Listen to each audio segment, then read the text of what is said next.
नमस्कार दोस्तों। अभी गर्मियाँ शुरू हो गई हैं और इस साल टेम्परेचर बहुत जल्दी बढ़ गया है। तो पंजाब में कुछ जगह पे 30 डिग्री भी क्रॉस करने लग गया है। तो अभी टाइम है जो गर्मियों की सब्जियां उनकी बिजाई चल रही है। तो वन बाई वन सब्जियां की बिजाई चल रही है, जैसे जैसे खेत खाली हो रहे हैं।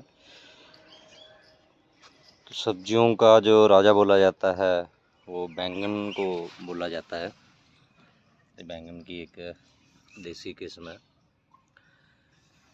तो श्री विधि के बारे में काफ़ी किसान अब जान चुके हैं कि इसमें बहुत ज़बरदस्त पैदावार होती है। तो उसका जो विज्ञान है कि पौधे को थोड़ा छोटी उम्र में लगाना है। ये बैंगन के पौधे लगाए हैं और इसमें दूरी जो है वो बढ़ा के रखनी है। तो 3 फीट के फासले पे बैंगन जो है उसकी सिफारिश है। तो 1.5 से 2 गुना तक बड़े आराम से पैदावार सिर्फ जो फासला बढ़ाने से ही हो जाती है। उसमें कार्रवाइयाँ हैं कि गुड़ाई इसमें करनी है, नदीनाशक नहीं छिड़कना है खेत में। तो एक तो दूरी बढ़ाने से पौधों की जो गिनती है वो कम हो जाएगी, तो खर्चा जो है किसान का वो उसमें बच जाएगा। तो सुभाष पालेकर जी की आप सब्जियों की जो सिफारिश वाली अगर किताबें पढ़ोगे तो उन्होंने भी इस तरह के मॉडल जो बताए गए हैं कि कुदरती खेती जो होती है वो बिरली खेती होती है। तालाब जो है बहुत उसको घना नहीं लगाना है, जैसे आमतौर पे यूनिवर्सिटियों की सिफारिश है या जो हरी क्रांति की सिफारिशें हैं। ये बिल्कुल अलग उससे टेक्निक है। तो एक सिंपल सी बात, अगर बैंगन के पौधे 1.5 या 2 फीट पे लगाए जाएंगे तो एक पौधे को अगर 2 फीट पे लगाते हैं तो 4 स्क्वायर फीट जगह मिलेगी, हर तरफ से 2 फीट जगह उसकी जड़ों को फैलने के लिए, खुराक लेने के लिए। उसका जो फैलाव होगा, बढ़ेंगे पौधे तो उसको पत्तों को जो सूरज की रोशनी, हवा सबसे खुराक लेनी है। तो कम अगर दूरी रहेगी तो हर पौधे को कम जो है स्रोत मिलेंगे खुराक बनाने के। कम पत्तों पे धूप पड़ेगी तो कम खुराक बनेगी, कीट आएंगे। तो जितनी दूरी बढ़ाएंगे तो उसमें भी एक सर्वोत्तम दूरी है जो अभी तक के तजर्बे हैं, उसमें 3 फीट बाई 3 फीट पे जो बैंगन है उसकी बिजाई की सिफारिश है। तो एक तो खर्चा कम हो गया, बीच में जगह बच गई। तो सुभाष पालेकर जी ने भी ऐसी तकनीकें बताई हैं कि आपको बिरला ये लगाना है। और बैंगन के बीच में हमने ये लोबिया लगा दिया है। ये बैंगन के भी खुद के बीज तैयार किए हुए थे देसी, और ये लोबिया के भी खुद के देसी बीज तैयार किए हुए हैं। तो इससे कई तरह के फ़ायदे होते हैं कि 3 फीट पे अगर बैंगन लगाएंगे तो बीच में जगह खाली किसान छोड़ देते हैं। फिर उसमें पानी लगाते हैं। पानी लगाने से घास पैदा होता है, अगर बारिश आ गई, घास इन द सेंस कि नदीन पैदा होते हैं, तो फिर उन पर छिड़काव किया जाता है। तो ये जैसे बीच में अगर लोबिया जैसी फसलें लगाई जाएँ तो इससे एक तो जो लाइव मल्चिंग हो जाएगी, तो ये लोबिया ज़मीन पे फैलेगा। तो इसमें ध्यान यही रखना है कि लोबिया बुश टाइप 2 तरह का होता है, एक झाड़ीनुमा होता है, एक वेल वाला होता है, एक वाइन बनती है जिसकी। तो वेल वाला नहीं लगाना, अदरवाइज़ वो पूरे बैंगन उसको कवर कर लेगा। तो इसमें जैसे PAU की वैरायटी है जो काउपीस की लोबिया की, वो पौधे वाली है। तो एक तो इससे फलियाँ मिलेंगी, जो 3 फीट जगह है उसके बीच में लगा सकते हैं आप। 4 फीट भी कर सकते हो अगर आपको और एक्सपेरिमेंट करना है। तो 3 फीट सर्वोत्तम बताया गया है। तो उसके बीच में, तो जैसे ये बेड है तो बेड के एक साइड में ये 3 फीट पे बैंगन लगाए हैं, उसके बीच में सेंटर में ये लोबिया लगा दिया है। नेक्स्ट यहाँ पे एक्चुअली पेड़ है तो यहाँ पे लगा दिया, तो 2 बैंगन और 2 लोबिया लगा दिए हैं। तो ये बैंगन धीरे धीरे बढ़ेगा, 1-1.5 महीने बाद इसकी अच्छी ग्रोथ हो जाएगी, 2 महीने बाद और फैल जाएगा। फिर उसके बाद यहाँ ये टिंडा लगा दिया है, राउंड मेलन जिसको बोलते हैं। तो ये यूनिवर्सिटी की सिफारिश वाली किस्म है PAU की। तो ये टिंडा लगा दिया है। तो एक ये बेड पे टिंडा लगा के नेक्स्ट बेड पे फिर से ये बैंगन लगा दिया है 3 फीट पे, और इसकी दूसरी साइड बिल्कुल उसी तरीके से ये यहाँ पे लोबिया लगा दिया इसके सेंटर में। तो आगे फिर ये टिंडा लगा दिया है। तो इस तरह से जो है एक मिक्स क्रॉपिंग की जा सकती है। तो लोबिया एक तो लाइव मल्चिंग करेगा, शुरू में 2-3 गुड़ाई आपको करनी पड़ेगी।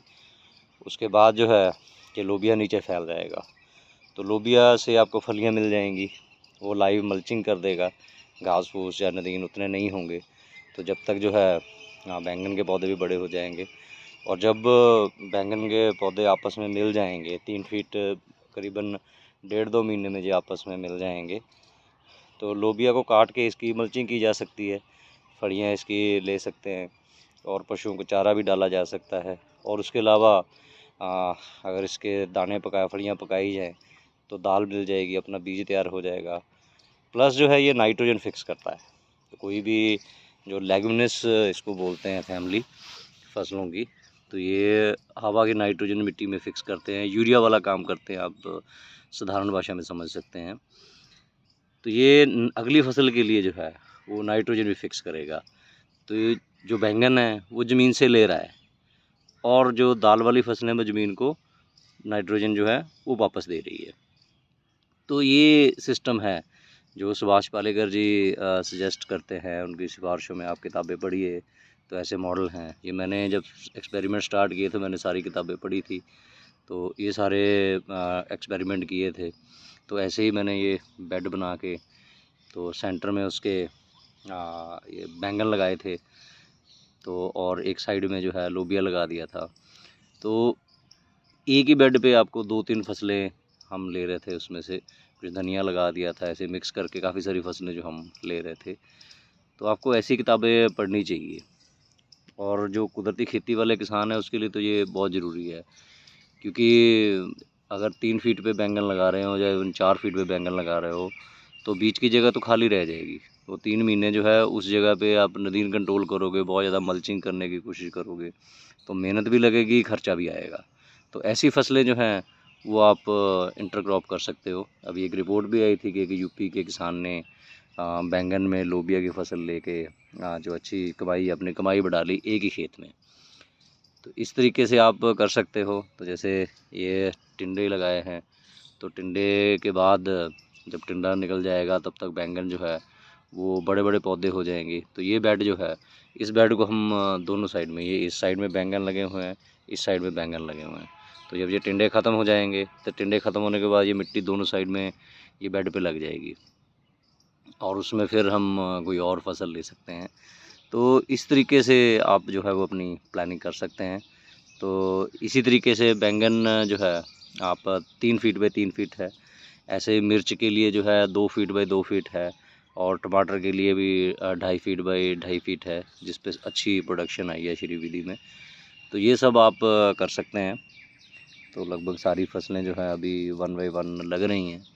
तो ऐसे ही जो और फसलें भी हैं उसमें क्या क्या इंटरक्रॉपिंग की जा सकती है वो भी आपको बताएंगे। तो बैंगन का अगर आपने बिजाई अभी करनी है या अगर कर भी ली है, तो ये थोड़ा एक्सपेरिमेंट करके देखिए। आपने आधा एकड़ में 1 एकड़ में अगर बैंगन लगाए हैं, या आपने 50-60 पौधे लगाए हुए हैं, तो अलग अलग दूरी बना के उसमें ट्राई कीजिए। तो मान लीजिए 5 एक बेड जो है आपका, उस पर 5 अगर पौधे, आपने 10 पौधे लगाए हैं, तो उसमें से बीच में पौधे कुछ उखाड़ के जो दूरी है, जितनी दूरी अब लगाया उसका डबल कर दो। सिंपल, आपने 1-1.5 फीट पे लगाया तो 3 फीट पे कर दो। तो उसमें आप लोबिया वगैरह ले सकते हो, या अभी भी आप मूंगफली वगैरह भी उसमें डाल सकते हो। तो टाइम तो थोड़ा निकल गया, लेकिन फिर भी अपने घर के खाने के लिए आपके पास हो जाएगी। तो ऐसी फसलें जो है, धनिया अभी जैसे गर्मी आ गई है, तो जो बैंगन है वो आपको उसको छाया देगा, उसको शेड करेगा। तो धनिया दोबारा लगाया जा सकता है, हरा धनिया लगा खाने के लिए। तो ये आपको खुद का दिमाग लगाना है। जैसे बैंगन में ये लोबिया लगाया है, और अगर आपको लोबिया नहीं लेना है, तो जैसे ये टिंडा है जो जिसकी बेल बहुत ज़्यादा लंबी नहीं होती, ऐसी जो है फसलें आप उसमें लगा सकते हो। तो उसका टाइमिंग ऐसा रहना चाहिए कि जब बैंगन की फसल खूब बढ़ जाए, तो उस टाइम पे उसको कंपटीशन नहीं दे वो, या आपकी वो मैनेज हो जाए। तो इस तरीके से इंटरक्रॉपिंग जो है की जा सकती है। सो ट्राई कीजिए, और हमें बताइएगा भी कि क्या इसके रिज़ल्ट आ रहे हैं। थोड़े से एरिए में एक्सपेरिमेंट कीजिए, 2 पौधे, 4 पौधे, 5 पौधे, तो आपको एक सीज़न में समझ में आ जाएगा। जब समझ में आ गया तो आप अगले साल पूरे खेत में ऐसा कर सकते हैं, पूरी दुनिया को बता सकते हैं। धन्यवाद।